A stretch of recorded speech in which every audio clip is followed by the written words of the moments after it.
Eu quero convidar você para abrir a Bíblia comigo, Mateus capítulo 5. Mateus capítulo 5. Nós leremos o versículo 8. Mateus 5, 8. Bem-aventurados os limpos de coração, porque verão a Deus. Bem-aventurados os limpos de coração, porque verão a Deus. Meus queridos, esta bem-aventurança trata da essência da vida cristã. Na verdade, ver a Deus é o grande propósito da vida. Nada pode ser mais elevado, não tem alvo mais alvissareiro, mais nobre, mais glorioso, mais cobiçado do que ver a Deus. Entretanto, só aqueles que reconhecem sua total carência e choram pelos seus pecados e podem ser cheios de Deus e reconhecerem-se mansos diante dos homens, só aqueles que reconhecem-se pecadores é que podem ter um coração limpo diante de Deus. Talvez você possa pensar, meu Deus, isso é impossível, isso é utópico, isso é irreal, isso é inatingível, é inalcançável. Mas a Bíblia diz, bem-aventurados os limpos de coração, porque eles verão a Deus. Como entender este verso? Como tirar aqui as lições? E eu quero propor para nós olharmos os 3 pontos básicos desse texto. Primeiro, o entendimento da palavra coração. Depois, o entendimento do que é ser limpo. E depois, a promessa, verão a Deus. Onde é que a pureza deve ser cultivada? Diz o Senhor, é no coração. E vamos entender então, em primeiro lugar, o que a Bíblia diz por coração. A literatura quase que universal, quando fala de coração, via de regra, está centrada, focada, fulcrada nas emoções.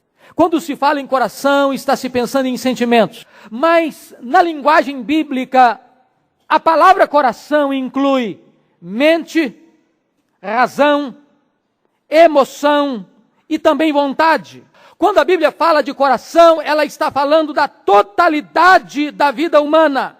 Quando Jesus diz bem-aventurados os puros de coração, Ele está querendo dizer que a pureza deve penetrar por todos os corredores da nossa vida, nossos pensamentos, nossas emoções, nossas motivações, nossos desejos e nossa vontade.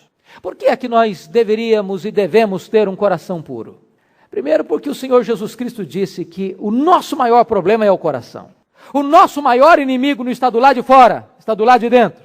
O nosso maior problema não são os outros, somos nós mesmos. O nosso maior inimigo é o nosso coração.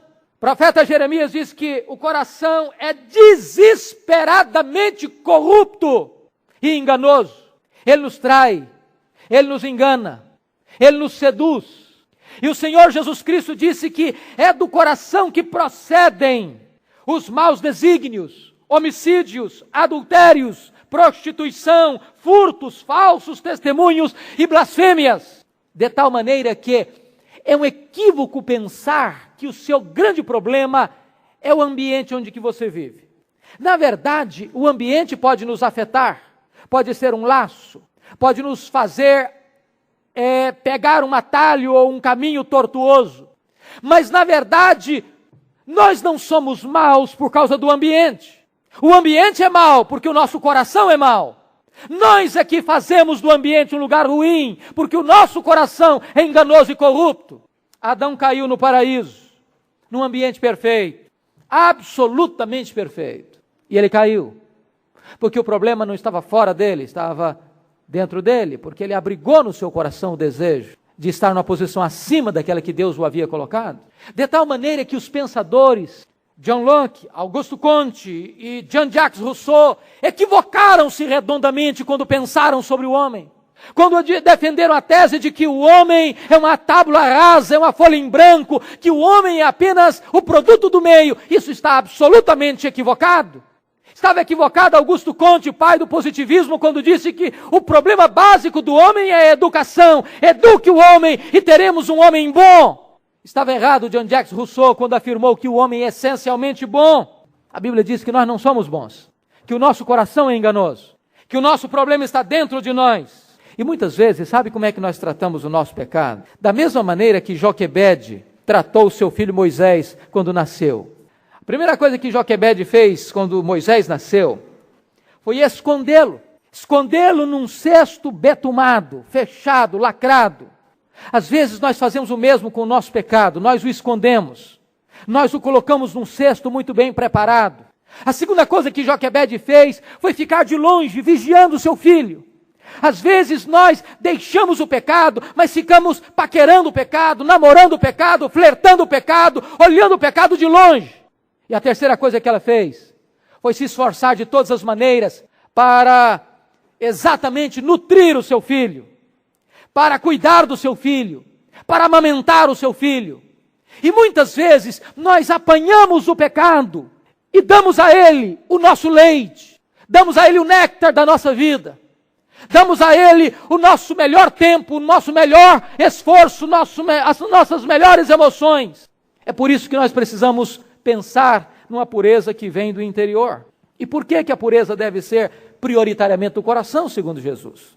Primeiro, queridos irmãos, porque a pureza exterior não agrada a Deus. Não adianta você ter uma pureza externa, cerimonial, ritualística, onde você se cobre com aparatos, com máscaras, com véus, com situações que impressionam os olhares dos homens, mas que diante de Deus, esta pureza, ela não tem nenhum valor. O Senhor Jesus Cristo denunciou os fariseus quando disse o seguinte: vocês são hipócritas porque vocês lavam o exterior do copo, mas dentro do copo há sujeira. Vocês agem como se fossem sepulcros caiados, vocês estão belos por fora, mas há sujeira por dentro. Foi por isso que Jesus Cristo disse que se a nossa justiça não exceder em muito a dos escribas e fariseus, de maneira nenhuma nós entraremos no reino dos céus. Porque Deus não se impressiona com a aparência, Ele vê o coração. Sabe por que nós temos que ter pureza do coração? Porque o nosso coração é a morada de Deus. Se o nosso corpo é o templo do Espírito Santo, o nosso coração é o santuário, o santo dos santos, onde Deus habita. Deus habita no coração. A Bíblia diz que Deus habita com abatido e contrito de coração. Paulo diz: e assim habite Cristo nos vossos corações. Eu pergunto a você, o seu coração é um lugar próprio para Cristo morar? Ele se sente bem morando no seu coração? O Senhor Jesus se deleita em morar no seu coração? O seu coração é um santuário preparado para a habitação de Deus? Vejam vocês que o Senhor está querendo nos levar a uma pureza que não é apenas cerimonial, ritualística ou religiosa, mas algo profundo, interno. Vamos ver alguns sinais de um coração puro. Coração puro, ele serve a Deus com integridade. O que é isso? Quando você estiver orando, tendo um coração puro, você está orando. Quando você estiver louvando a Deus, de coração você está louvando a Deus. Sabe por quê? Porque é possível nós nos enganarmos a nós mesmos. É possível nós estarmos orando apenas de lábios, mas o nosso coração estando longe de Deus. É possível nós estarmos cantando e Deus olhando para nós e diz: este povo me honra com seus lábios, mas o seu coração está longe de mim. É possível que o nosso cântico chegue aos olhos de Deus e Deus diga: afasta de mim o estrépito do teu cântico, porque Deus não se impressiona com a beleza da nossa voz, Ele escuta os ecos do nosso coração. Um coração puro, ele evita a aparência do mal.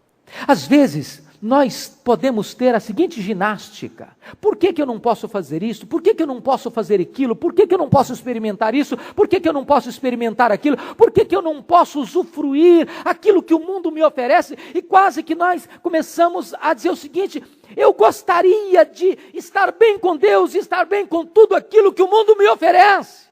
Mas se você tem um coração puro, a sua vontade, o seu prazer, o seu deleite é agradar a Deus. Paulo diz: coração puro afasta-se de toda a aparência do mal. Ele não flerta com o pecado, ele não vive na região do perigo, ele não paquera a tentação, ele foge do perigo como José do Egito fugiu. E por quê? Sabe por que ele foge? Primeiro, ele foge porque ele respeita a santidade de Deus. Se a santidade de Deus não nos levar a buscar santidade, meus irmãos, não é por legalismo que nós vamos conseguir. A segunda razão, nós deveríamos ter um coração puro e fugir da aparência do mal para não escandalizarmos os fracos. E terceiro lugar, nós deveríamos fugir da aparência do mal para nós não sermos pedra de tropeço para os ímpios, para que eles não se escandalizem ao ponto de blasfemarem contra Deus por nossa causa. Daí a essência do cristianismo é o coração. Bem-aventurados os limpos de coração.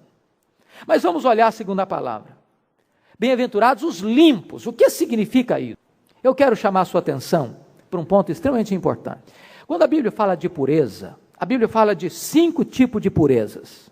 Primeiro, aquilo que nós chamaríamos de pureza primitiva. A pureza primitiva só Deus possui. Deus é puro, tão puro que Ele não pode contemplar o mal. Deus é santo, eternamente santo. Deus é tão puro como o sol brilha, porque o sol brilha, é a sua missão brilhar. Deus é santo, sempre santo, santo, santo, santo. Mas existe, em segundo lugar, a pureza criada. Essa pureza criada foi a pureza com que Deus criou os anjos e o homem. Mas ambos pecaram, ambos caíram. A terceira pureza é a pureza final. Esta pureza é aquela que teremos na glorificação. A Bíblia diz que nós veremos a Deus, porque haveremos de ser como Ele é. Teremos um corpo glorificado, semelhante ao corpo da glória do Senhor Jesus. Então nós seremos libertos, não apenas da condenação do pecado, não apenas do poder do pecado, mas nós seremos libertos da presença do pecado. Isso é a glorificação. Mas há uma quarta pureza, é a pureza posicional. A pureza posicional é aquela que nós somos hoje por causa da obra de Cristo por nós. Se você creu no Senhor Jesus, aos olhos de Deus, você está perfeito, você está puro, você está pleno, você está justificado, você está debaixo do sangue do Cordeiro. Mas a última pureza que a Bíblia fala é a pureza prática. É aquela pureza que a Bíblia diz assim: sede santos, porque eu sou santo. É aquela pureza que a Bíblia diz assim: santificai-vos, porque sem santificação ninguém verá o Senhor. É aquela santificação que Deus diz assim: bem-aventurados os puros de coração, porque eles verão a Deus. Esta é a maneira como nós vamos encarar este texto quando está falando de pureza de coração. Então chama a sua atenção para entendermos o significado dessa palavra. A palavra pureza, no grego comum, tinha 4 significados. Primeiro era para descrever uma roupa suja, que era lavada e alvejada. E então se usava essa palavra que Jesus usou aqui, puros. Nós estávamos sujos, mas o Senhor pode nos limpar e nos lavar e nos tornar mais alvos do que a neve. O segundo uso dessa palavra era para designar o trigo que era tirado da palha. O trigo limpo, na hora de ser usado para se alimentar. Deus tirou a escória, a palha, e nos mantém como trigo puro. A terceira maneira dessa palavra era usada, era para o vinho ou leite que não tinha adição de água ou outros elementos. O vinho puro, genuíno. Então usava-se a palavra puro. Também era usado para um exército que era purificado dos soldados medrosos e covardes. Finalmente essa palavra era usada para o ouro, que era depurado e onde se tirava a escória e mantinha-se apenas o puro metal. Este era o sentido da palavra no grego clássico ou na literatura universal. Mas qual é o sentido dessa palavra do ponto de vista bíblico? Puro de coração. A palavra puro traz a ideia para nós de um coração não dividido, de um coração íntegro. Eu vou ilustrar. Paulo diz na carta aos Romanos, capítulo 7, o seguinte: porque no tocante ao homem interior, tenho prazer na lei de Deus, mas vejo nos meus membros outra lei que, guerreando contra a lei da minha carne, me faz prisioneiro da lei do pecado que está nos meus membros. Coração puro é quando você anseia algo e caminha nessa direção. Você não está com 2 mentes, com 2 almas, com 2 atenções divididas, opostas, contraditórias. Isso é ter um coração puro, ter integridade de objetivo. Agora, sabe por que você e eu precisamos ter um coração puro? Primeiro, porque isso é uma ordem de Deus. Sede santos porque eu sou santo, porque esta é a vontade de Deus, a vossa santificação. Eu vou dizer uma coisa para você, pode ser que não seja propósito de Deus que você seja rico, que você seja famoso, que o seu corpo seja saudável, mas é propósito absoluto de Deus que você seja santo. Segunda coisa, nós devemos ser puros porque a pureza é o propósito da nossa eleição. Sabe por que Deus escolheu você? Para você ser santo e irrepreensível perante Deus em amor. Deus escolheu você para isso. Se você não é santo, ainda não existem marcas da eleição divina na sua vida. Sabe por que Deus quer que você seja puro? Porque a pureza é o projeto de Deus na sua redenção. Deus não salvou você no pecado, mas Deus salvou você do pecado. A morte de Cristo não foi apenas para nos livrar da ira de Deus, mas nos livrar também do pecado, do poder do pecado. Mas ainda, por que nós deveríamos ter um coração puro?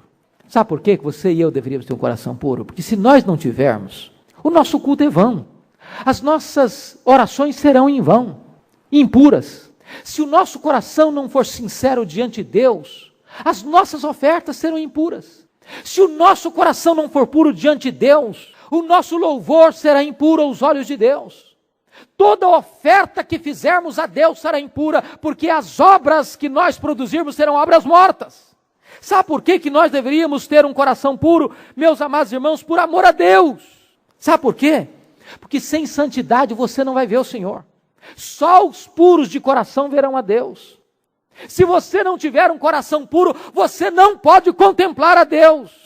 Porque a Bíblia diz que Deus é luz e não há nele treva nenhuma. A Bíblia diz que o nosso pecado faz separação entre nós e o nosso Deus. Nós devemos ser puros, porque só a pureza nos torna semelhantes a Deus. Foi uma grande tragédia para Adão querer imitar a Deus na sua onipotência, na sua onisciência. Uma tragédia para ele. Quando Deus diz que nós devemos imitar a Deus, não é na onipotência, não são nos seus atributos incomunicáveis, mas é na sua santidade.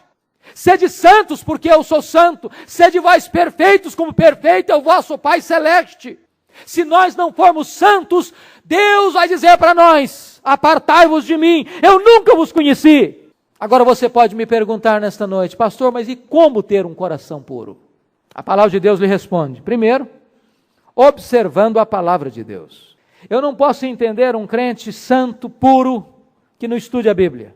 A Bíblia diz assim, Jesus dizendo: Pai, santifica-os na verdade, a tua palavra é a verdade. Meu irmão, se você não lê a Bíblia, se você não estuda a Bíblia, se você não tem sua devocional, se você não toma tempo para ler e meditar na palavra de Deus, como é que você vai querer ter um coração puro? O salmista perguntou: de que maneira poderá o jovem guardar puro o seu caminho?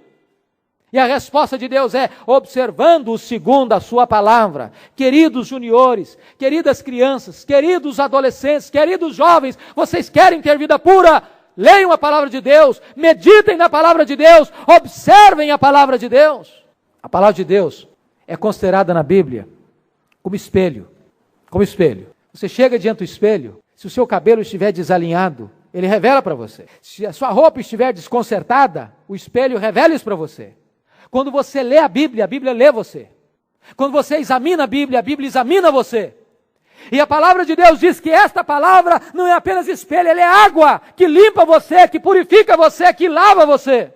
Segunda maneira de você ter um coração puro é banhando-se nas lágrimas do arrependimento. O apóstolo Pedro, quando ele negou o Senhor Jesus Cristo, diz a Bíblia que ele desatou a chorar quando o Senhor olhou para ele. Chorou amargamente. Na língua original significou que ele lançava de si como que água podre do seu interior. Como que aquelas lágrimas estivessem lavando também a sua alma e as suas emoções. Quando Maria Madalena curvou os seus pés do Senhor Jesus, lavando os seus pés com os seus cabelos, ela lavava o seu coração e os pés do Senhor Jesus com as suas lágrimas. Lágrimas de arrependimento. Nós precisamos, meus amados irmãos, também buscarmos a purificação através do genuíno e sincero arrependimento. Mas que maneira você pode ser puro? É pelo sangue de Jesus, querido. Talvez você tenha lidado com o drama da sua consciência. Talvez você tenha enfrentado situações que você não consegue se desvencilhar de memórias, de reminiscências, de lembranças, de fatos que marcaram o seu passado. Há pessoas que vivem atormentadas, agrilhoadas, prisioneiras do seu passado, das suas memórias, das suas lembranças, porque o seu pecado tenazmente o assedia, o assola, o acusa. E nesta hora é preciso que você busque a purificação e a libertação no sangue do Senhor Jesus Cristo. Outra coisa, você quer ter um coração puro? Receba a purificação do Espírito Santo de Deus. Eu fico impressionado que a Bíblia usa 3 figuras, dentre tantas, para o Espírito Santo. A primeira delas é a figura do fogo. O fogo purifica. O fogo depura. A segunda imagem é a do vento. O vento também purifica o ar. A terceira figura é a figura da água. A água lava, a água purifica. É preciso que você seja lavado por este banho do Espírito Santo de Deus na sua vida. Paulo diz a Tito, no lavar regenerador do Espírito Santo, e não apenas o lavar regenerador, mas esta purificação por uma vida aos pés do Senhor, pela plenitude do Espírito Santo de Deus. E a outra forma, querido irmão, você precisa pedir isso para Deus, em oração. Eu não sei como é que você tem lidado com isso, as tensões, os dilemas, os conflitos. Quantas vezes você se sente impotente, se sente fraco, se sente frustrado, porque você fracassa, porque você cai, porque você naufraga, porque você promete para você mesmo, você diz que vai ser forte, que você vai vencer, para logo depois perceber que está caindo nas mesmas situações. E Davi nos ensina o seguinte, a orar a Deus e dizer, ó Deus, cria em mim um coração puro, cria em mim um coração puro. Peça a Deus isso. Um novo coração, uma nova mente, uma nova postura diante de Deus. Mas, queridos, esse texto nos aponta a última coisa que eu quero ressaltar. Primeiro ele falou do que é coração, do que ele falou depois o que é pureza, e agora ele vai falar para nós qual é a promessa para o puro de coração. Eles verão a Deus. De que maneira? Se você for puro de coração, você vai ver a Deus agora pela fé. Você já notou que algumas pessoas olham para as mesmas coisas que você olha e não vê a Deus? Há pessoas que não veem a Deus na natureza, na criação.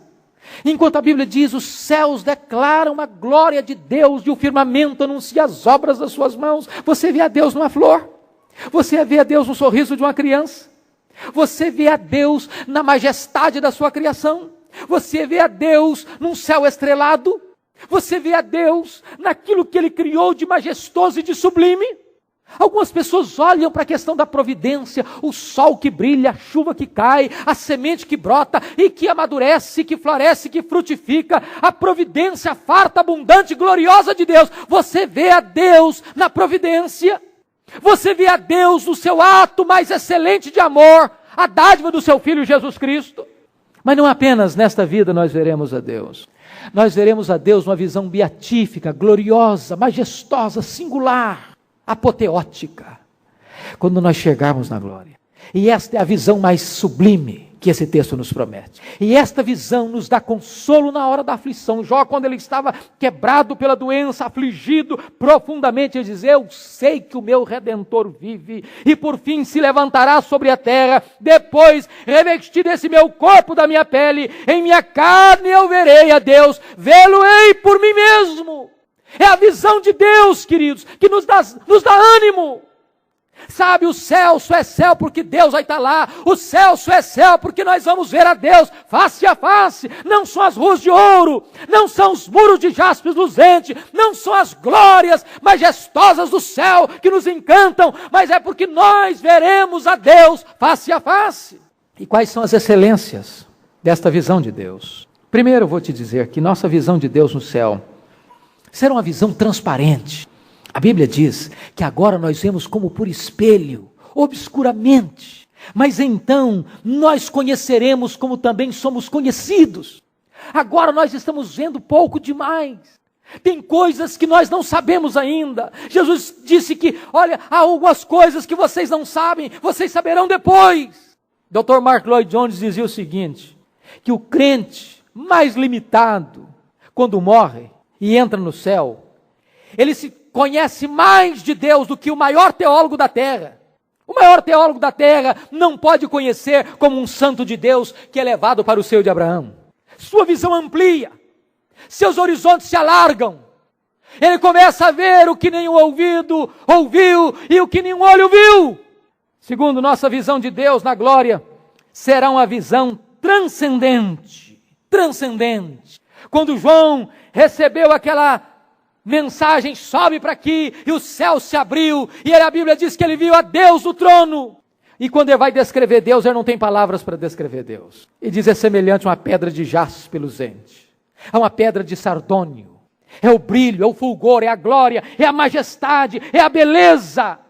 Como o Senhor Jesus, transfigurado no monte, o seu rosto brilhando como o sol, as suas vestes brilhando como a luz. É uma visão gloriosa e transcendente. Mas ainda, essa visão que nós vamos ter de Deus, queridos, é uma visão transformadora. Diz a Bíblia, sabemos que quando Ele se manifestar, seremos semelhantes a Ele, porque havemos de vê-lo como Ele é. Nós seremos semelhantes a Ele. Vai ser uma transformação sublime e gloriosa, porque Paulo diz que esse corpo deste tabernáculo aqui, que geme agora, que sofre agora, carne e sangue, não podem herdar o reino de Deus, não suportariam a glória de Deus. Foi por esta razão que todas as vezes que Deus se revela a alguém em teofania gloriosa, as pessoas caíram por terra, como mortos. Mas nós teremos um corpo glorioso. E diz a Bíblia que então nós seremos como também Ele é. Mais do que isso, esta visão que você e eu vamos ter na glória de Deus é uma visão de profunda alegria. Profunda alegria. A Bíblia diz que na presença de Deus há delícias perpetuamente, há plenitude de alegria. Plenitude de alegria. Você aqui tem alegrias, mas não tem plenitude de alegria. Aqui a alegria está misturada com a tristeza. Aqui o sorriso está misturado com o choro. Aqui um nasce e outro morre. Aqui você trafega de uma celebração de aniversário para uma celebração fúnebre, no mesmo dia. Aqui você mistura sentimentos de alegria e de pesar, parece que é ao mesmo tempo. Mas quando nós chegarmos na glória, as marcas do sofrimento, da dor, das lágrimas, do luto, já não mais existirão. Apenas alegria. Mais do que isso, irmãos. Essa visão não é apenas a visão de alegria, mas uma visão de fruição bendita. Porque quando nós tivermos esta visão de Deus, nós vamos receber também de Jesus as palavras: vinde, entrem no gozo do teu Senhor. Porque na presença de Deus tem plenitude de alegria. Entrar no céu é entrar na recompensa de Deus, no gozo de Deus, na alegria de Deus. E eu estou convicto disso. E a Bíblia revela isso. Que quando nós chegarmos lá, os tesouros do mundo, que nós tanto valorizamos, corremos tanto atrás deles, não terão valor nenhum para nós. Nenhum para nós. Lá certamente os nossos valores serão acertados. Mais do que isso, não apenas não valorizaremos as coisas daqui, mas também nós esqueceremos todo o sofrimento que passamos aqui. Paulo diz que a nossa leve e momentânea tribulação produz para nós eterno peso de glória.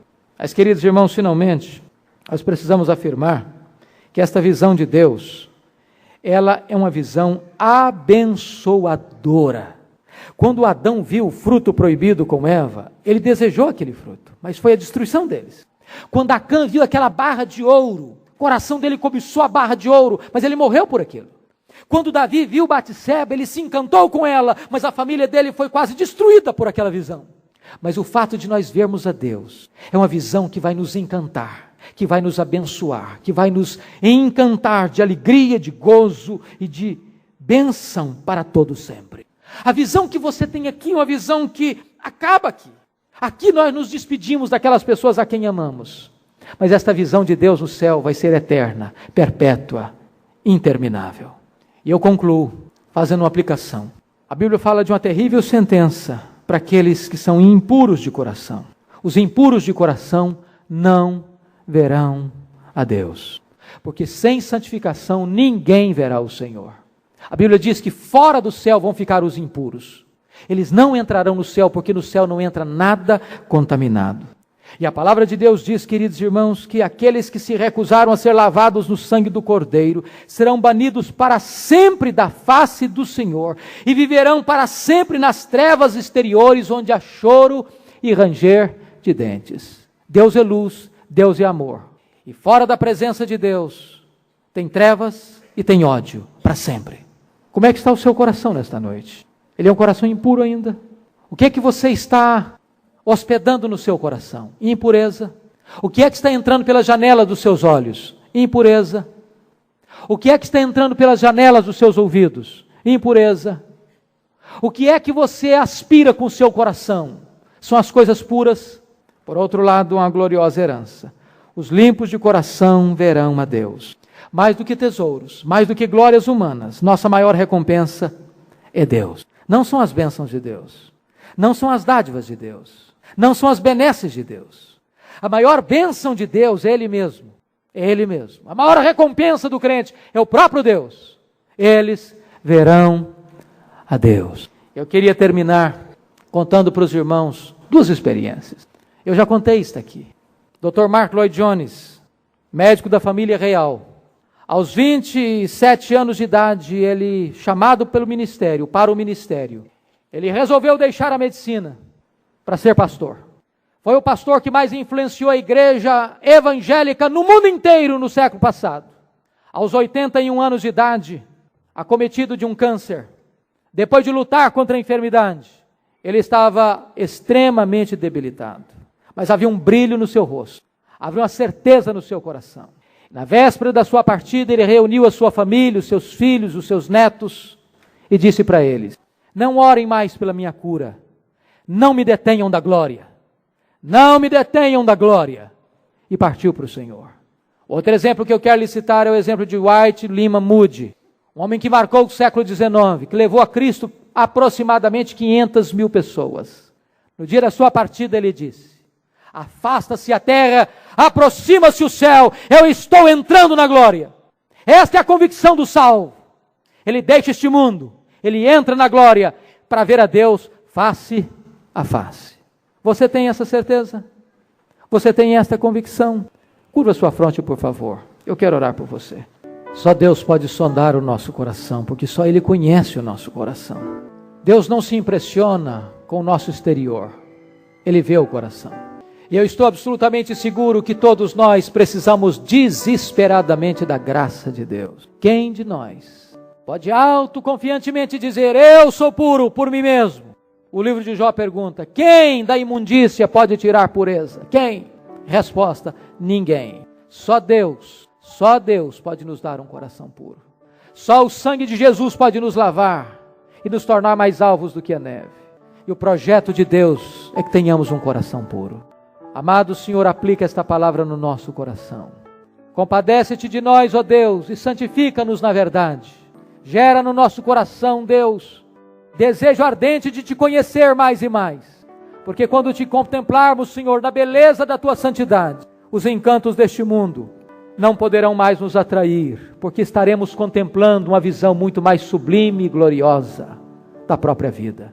Abençoa o teu povo, santifica o teu povo, em nome de Jesus, o nosso Salvador. Amém.